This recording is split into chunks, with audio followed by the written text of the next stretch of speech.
Bueno, comenzamos.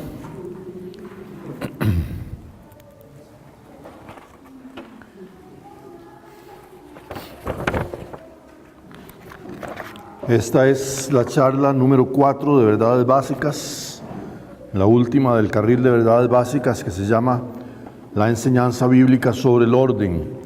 Y como les había dicho al comenzar el IEP,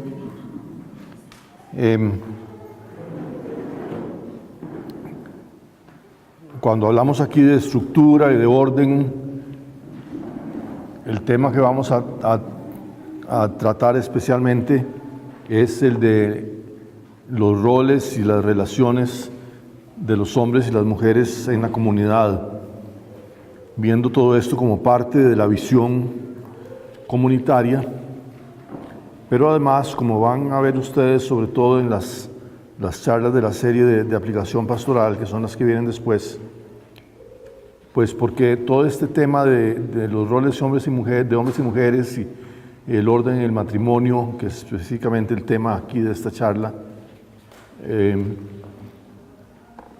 pues es un tema que en la espada del Espíritu abordamos y establecemos, digamos, siguiendo la enseñanza tradicional, cristiana tradicional, que es una enseñanza que hoy día está es muy cuestionada, muy combatida, no solo en el mundo, sino incluso a veces dentro de del mismo contexto eclesial. Entonces, la razón por la que estamos tratando esto en este IEP, que es sobre comunidad cristiana, es para que tengamos clara, por una parte, cuál es la enseñanza que damos en la espada del Espíritu, y por otra, para que conozcamos también algunos de los principales argumentos con los que podríamos defender o comprender mejor y tener más puntos a la hora de enfrentar controversias, porque en este campo, como les digo, pues se suelen presentar.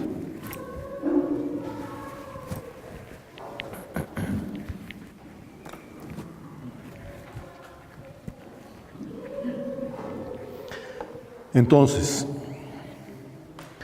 la enseñanza bíblica sobre el orden en el matrimonio y en la relación de hombres y mujeres en la comunidad es primeramente parte del supuesto y de la afirmación de una igualdad básica entre hombres y mujeres, pero al mismo tiempo enseña y establece una forma de subordinación y de orden en complementariedad entre unos y otros. Y es aquí donde, pues como les acabo de decir, los textos bíblicos que nosotros usamos y que trataremos de entender ahora, son un punto de mucha controversia hoy en día, sobre todo porque cada vez que decimos, bueno, en la comunidad no, tal cosa la hacen solo los hombres, o tal cosa no la hacen diferente los hombres que las mujeres, nos metemos en tema de controversia, sobre todo cuando estamos hablando frente a gente que está fuera de la comunidad, o incluso cuando hay gente que está acercándose a la comunidad, ¿verdad? Entonces vamos a ver primeramente el orden en la familia o en el matrimonio, y luego el orden de los roles de hombres y mujeres en la comunidad.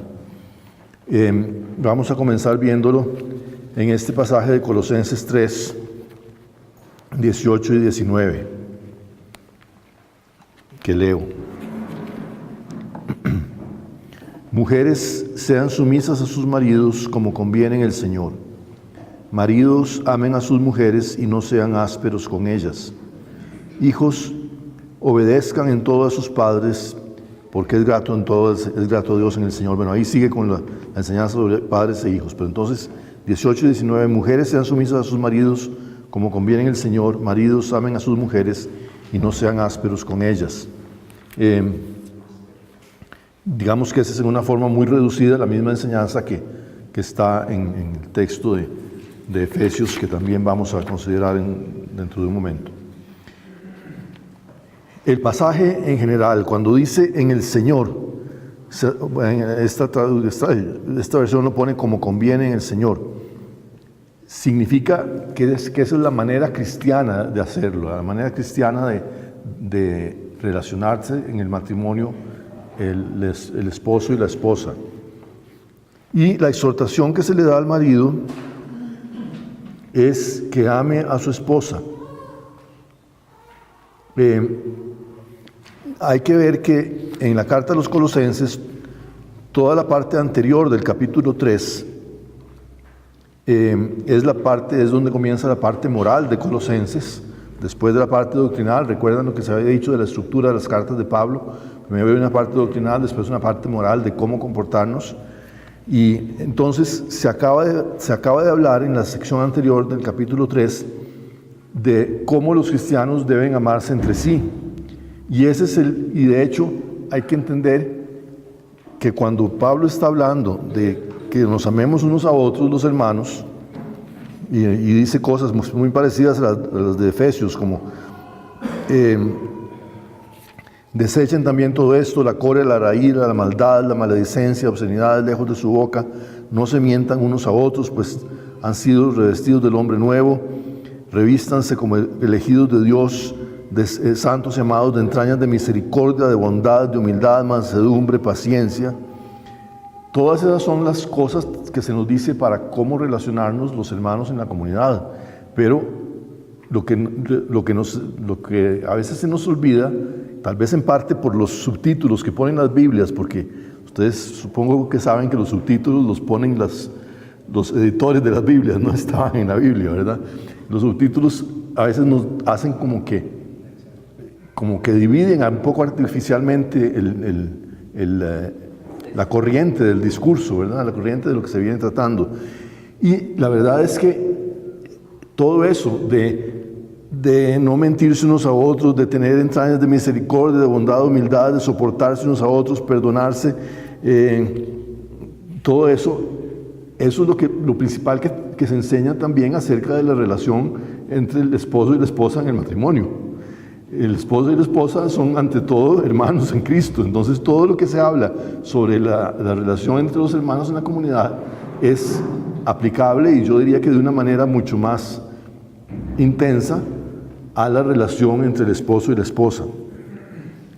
Entonces, a continuación, después de haber hablado de cómo relacionarse como hermanos, ya viene a decir algo que es específico del matrimonio, y es esta relación de orden.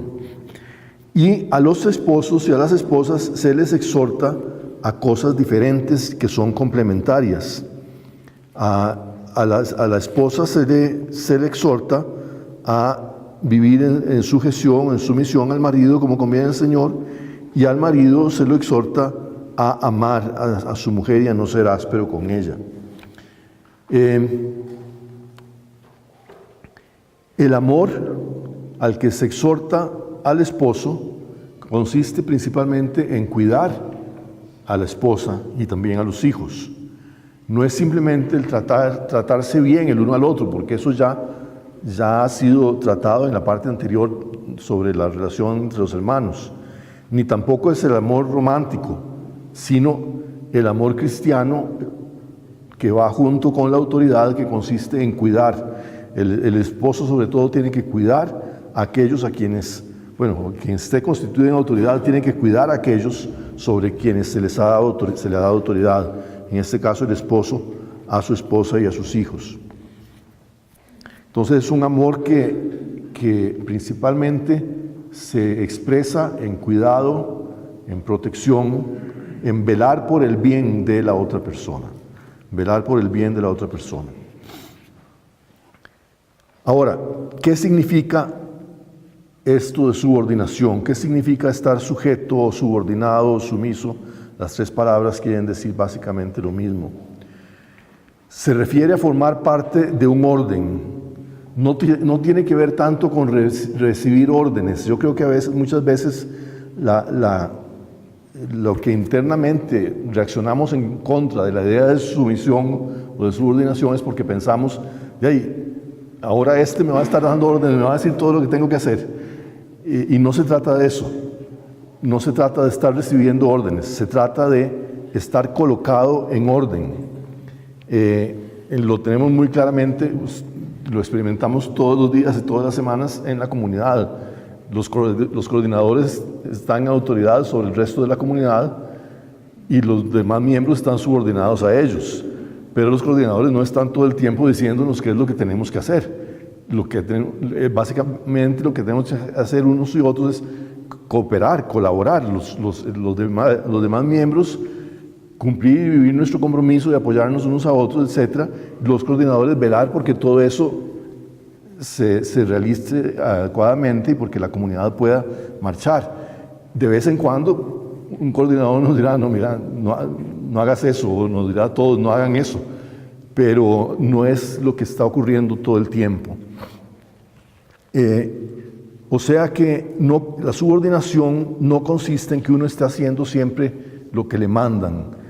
Especialmente, y en el caso de la esposa, no es recibir órdenes todo el tiempo de lo que tiene que hacer, como si fuera un asistente en una construcción o un asistente de dentista que lo que está todo el tiempo esperando que el otro le diga qué es lo que tiene que hacer, pasame esto, pasame aquello, o poner un ladrillo acá o poner un clavo acá. No es esa la clase de relación de la que se está tratando.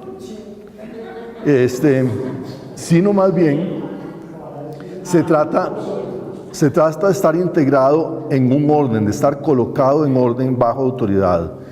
Por ejemplo, pensemos en una flota en orden de batalla, en que hay una nave, no sé cómo se llamará, una nave principal que va adelante y las demás tienen que seguir las órdenes no solo del capitán de cada nave, sino del general de toda la flota. O pensemos en un equipo de fútbol, por ejemplo. Cada jugador tiene que saber cuál es su posición y qué es lo que tiene que hacer dentro de esa posición o dentro de ese rol, y está subordinado, es decir, está colocado en orden. Pero no es que el capitán todo el tiempo le está diciendo todo lo que tiene que hacer, ¿no? Si fuera así sería imposible.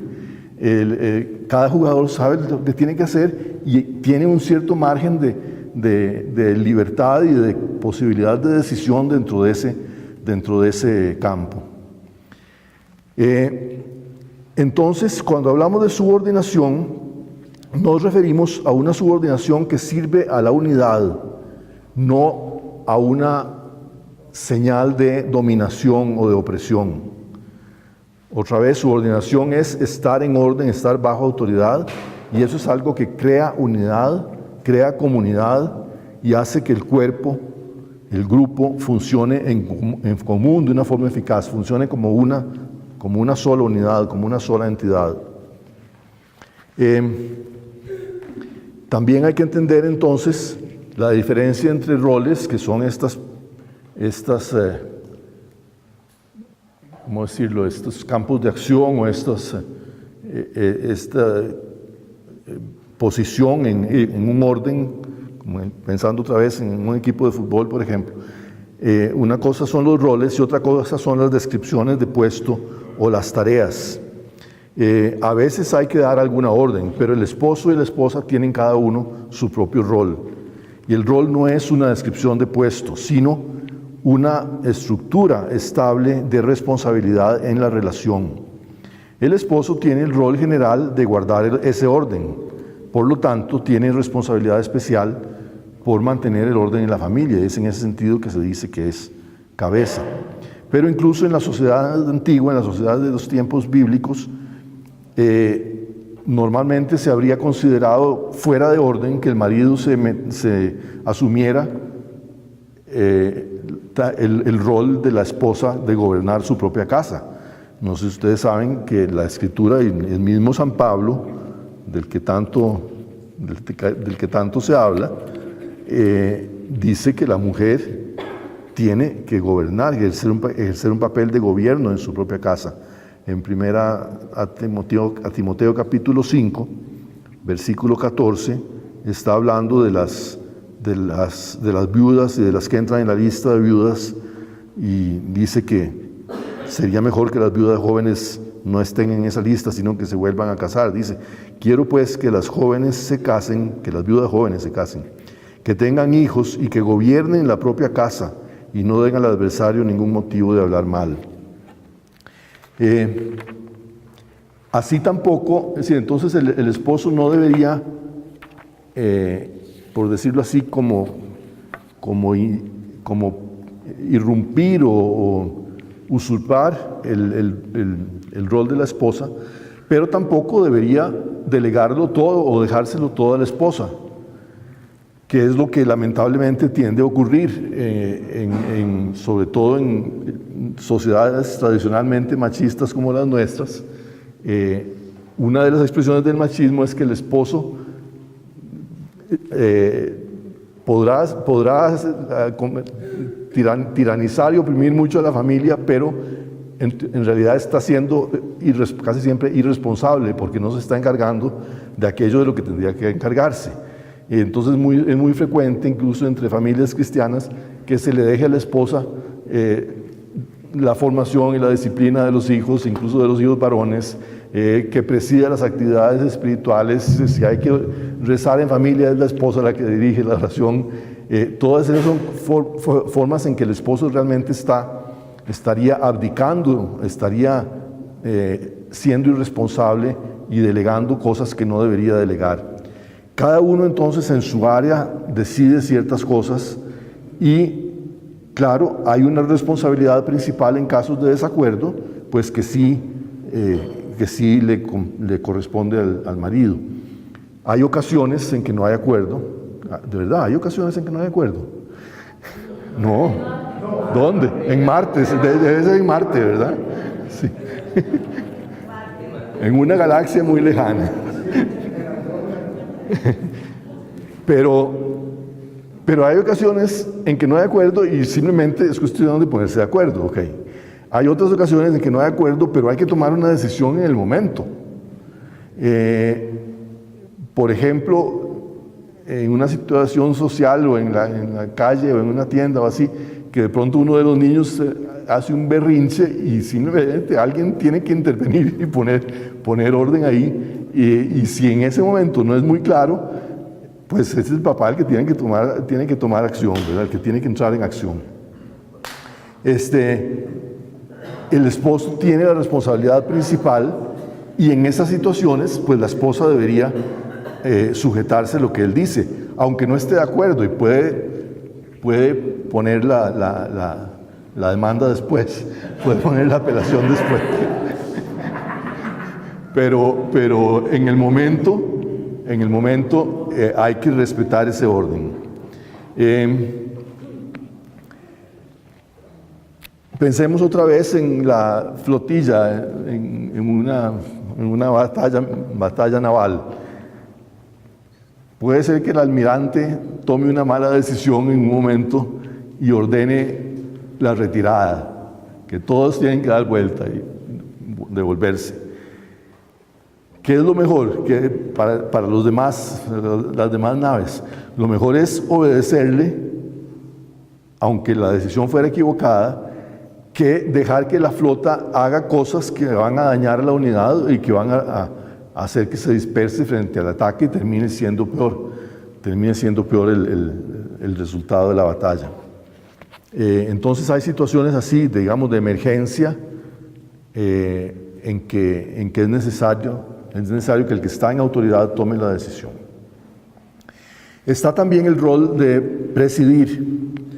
Cuando el esposo y la esposa estamos juntos haciendo algo, sobre todo, y la familia está haciendo algo, sobre todo si tiene cierta formalidad, por ejemplo, dando culto a Dios, dialogando para decidir algo de qué es lo que vamos a hacer como familia, o inclusive teniendo una conversación en la mesa.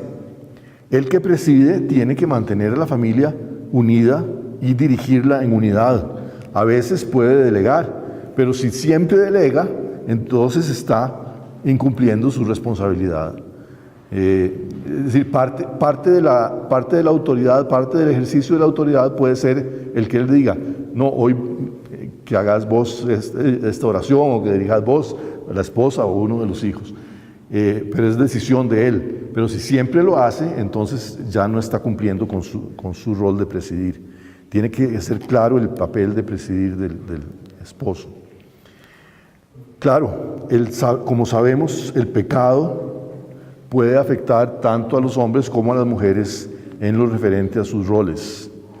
El hombre tiende a irse por uno de dos extremos, o a caer en la dominación, en la opresión, o a irse por el lado de la abdicación, ¿verdad? O lo hace, o su tentación puede ser oprimir o mandar en una forma tiránica, o bien desentenderse de sus responsabilidades y dejarlo todo en manos de otros. La mujer